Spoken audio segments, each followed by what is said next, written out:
Alrighty, hey guys. Sorry about the lack of videos lately, but today I figured I'd make that up with a video of our updated access control system. But before I give you a video about that, let me give you a little update on the fire alarm system. So as you can see, everything that I took to school to involve one way or the other on my fire alarm demonstration board and the panel are in the garage right now, and that is because we are, well, actually I'll get to that when I get downstairs, but pretty much I came in second place out of 3 people.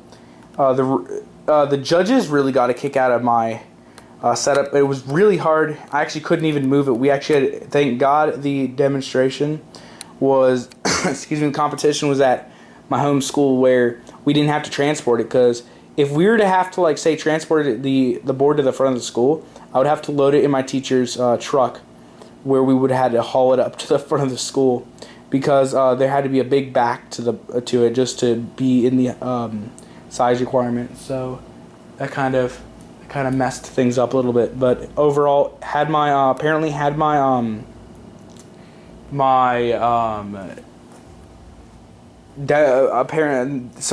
essay and the and my resume been a tad bit better, I would have gotten first place. But so far, I think I did a great job. I don't know about y'all, but I think I did a great job with everything. I put a lot of time and effort into it, but you know, second place, I mean, I will accept that.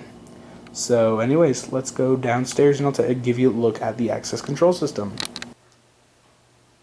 Alright, so I figured I'd start the tour with a little bit of a backstory on our access control trial and error system setup, or yeah, whatever.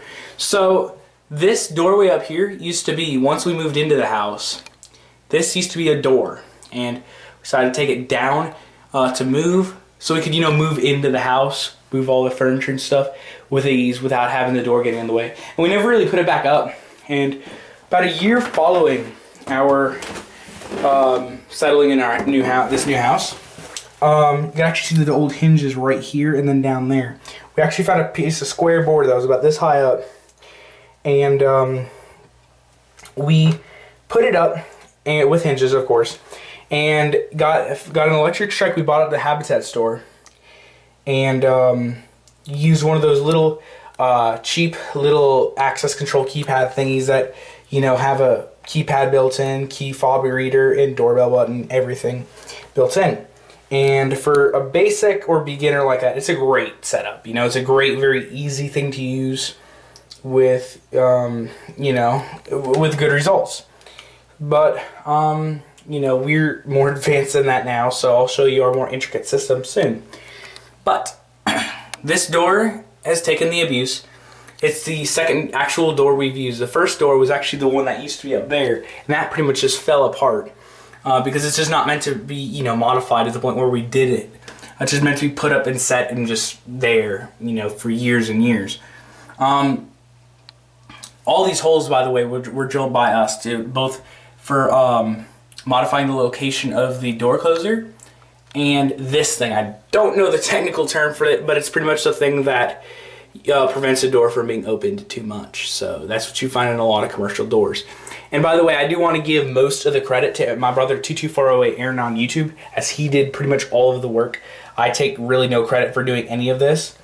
I'm just doing a video demonstration of it, so go Aaron. So anyways, I'll go ahead and let myself in. This is my key tag. It's attached to my keychain. See right here. And you just go and scan it, and it magically lets you in. And this door, by the way, is unlocked. But I will say that this is a great doorknob for this application. The reason for that is because I'm trying to get, okay, to make sure I didn't hit the emergency button on my car, because that would be very bad. See this back here? There is no, like, switch or knob to lock and unlock the door. It's only accessible by this keyhole. So not only if you are locked out from the system, you can just use the actual physical key that we have behind this door. So we never really take it inside the basement for this reason specifically. And another reason, so you can't just like give someone a key tag and they'll come in and then they'll, you know, turn this around and then pretty much disables the whole system. So that's pretty good. And just a little side note, this whole door, there's really no reason to have this door up. It's mainly for our hobby pleasure. So we have no reason to have this door up. It's just for this system pretty much. So keep that in mind. And this gap under the door, that is just so our cats can get in and out without us having to let them in and out. So the electric strike, by the way, it's Von Duprin. Let's see. And because the spring, we have to put the spring back in, this doesn't latch. You kind of have to like flick it. And there we go, it does latch. So that is that. And by the way, the reason I'm not phasing out of fire alarms, it's just we're in the process of slowly finishing our basement. So I'm going to try to wait so we could put in a kind of a real life safety system when it's all done. So stay tuned for that. Okay. So this is the computer that's hooked to this fancy board right here, which pretty much we could really control everything on this computer, but this right now is just set up to show, you know, the swipes. So this pretty much gives my card number, my name, building room, red date, and then we're not gonna get into that. I was like 10 years. That's my 10-year-old picture. So, and by the way, this is what I was talking about. You can see this. This isn't a bad setup by any means. This isn't a bad thing at all. If you're, you know, a beginner into this kind of stuff, very, very simple. I mean, you got focus, 12 volt CC ground. All right, normally closed, common, normally open, and then open, bell. You know, it's really just simple. And it's got, you know, everything you need. You could be like, I could execute magical. But no, we are a little bit more intricate than that. And the reason this isn't, I'm not saying this is a bad thing. I'm just saying that this is hackable. The reason for that is, say I wanted to rip this off the wall if this was in a real installation, in a real building. You see all the stuff I have access to? And that is, my friends, is why this could be defeated very easily. This is because this is more secure. This handles up to 4 doors, and I'm not talking like I know anything really about this setup, but I know the basics of it. So pretty much, there's 4 doors capability, and this has all of the workings are behind, you know, in this box where generally there's a door on it locked, but we took it off for some reason. But so you cannot really tamper with this system, especially if you're locked out.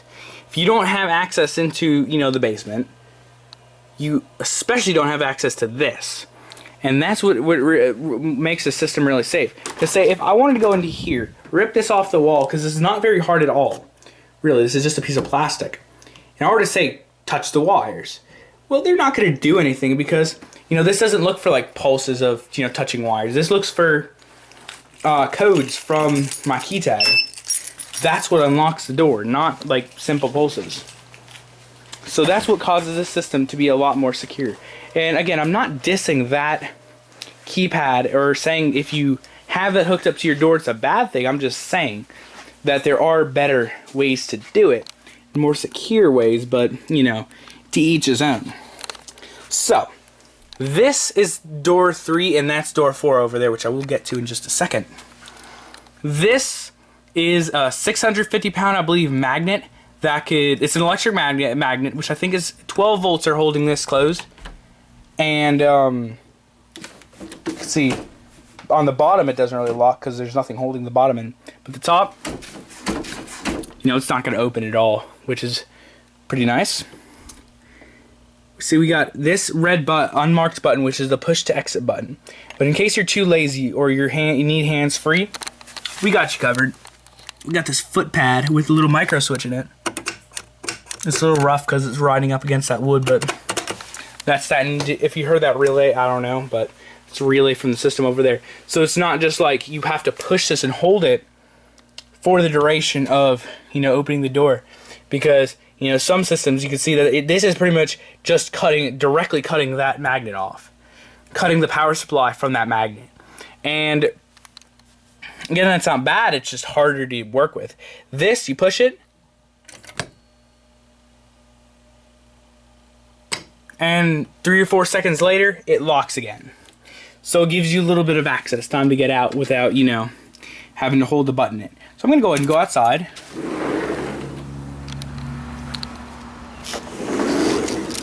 Go ahead and close and ensure this is locked. Go ahead and show you that in a second. Okay. So this is our shed, beautiful little shed. And for the longest time it's been unlocked. Anybody could just walk into it. But with this keypad thing, which we just got, it's pretty much like the RFID readers inside, but this one has a keypad on it. So again, you can't just rip this off the wall, rip this off the fence, and then just, you know, have at it. Now I could scan my key tag, get in, it's locked again, or I can enter my password, and I'll show you. I actually really like this keypad. And if you notice, if you go on your phone and look at the letters, by the way, on that number 3826, you'll notice that that is my name. So anyways, this magnet right here is our new magnet. We actually had to buy another because it's just really nice. And these things our electricity teacher actually gave us. Scotch locks. They're very useful in this kind of application. Pretty much you put the wires in, pinch this closed, and there's some sort of epoxy in there that not only kind of attaches them together, or, you know, forces this little piece of metal down on them to connect the wires, but it keeps them locked in, so they're not going to go anywhere. Very nice and secure. They're just kind of big and ugly. And this button right here, so branding on it, really cool. I really like the button choices Aaron made for this, because this is actually marked push to exit. And this is actually probably my favorite door, just because the way this works so well.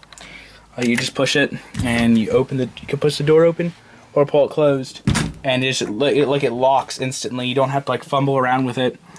But you know, this is just a great. You know, this is probably the most secure one too, But in any event, you push this button, and it unlocks for a few seconds, like I said before. This is not latched to anything. This door isn't latched to anything. And that's how this stuff could have very easily been stolen. Because, yeah, it was closed like this, of course, but someone could just twist it open, and we're lazy people. We don't like to lock it and have to go look for the key, because we always seem to lose it when we do that. So, we figured we'd just put our smarts to good use. So, that's that. Go ahead and scan the key tagging, because, again, I really do like this thing. See, everything's blue. That lights up green. It goes back to blue, and then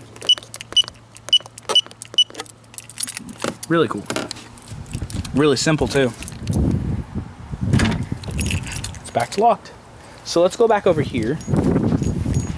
I guess I'll go ahead and conclude the video inside. This is pretty much just that same RFID keypad that was inside the black one, but hasn't been spray painted black. So this has been a tour of our basement stroke shed access control system tour. If you have any more questions, please feel free to ask. I'll try to answer them as I can. But again, I'm not super knowledgeable at this. I just know, like, you know, I pretty much know about what this thing can do, but I don't know much behind it. So please excuse me with that. But yeah, so I know it does look like a train wreck down here. I do apologize. And we do plan on putting the panel back up, but we do, like I said, plan on waiting for us to kind of finish the basement a little bit, and as we go, we'll install our system up.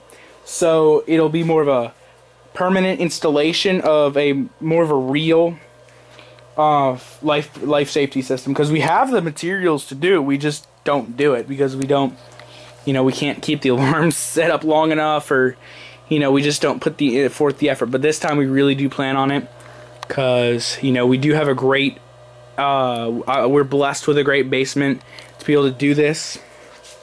and we plan on putting our smarts to really good work. But anyways, I hope you guys enjoyed this little tour of our access control system and what pretty much keeps our basement secure, for the most part at least. But like I said, thank you guys for watching, and that is it.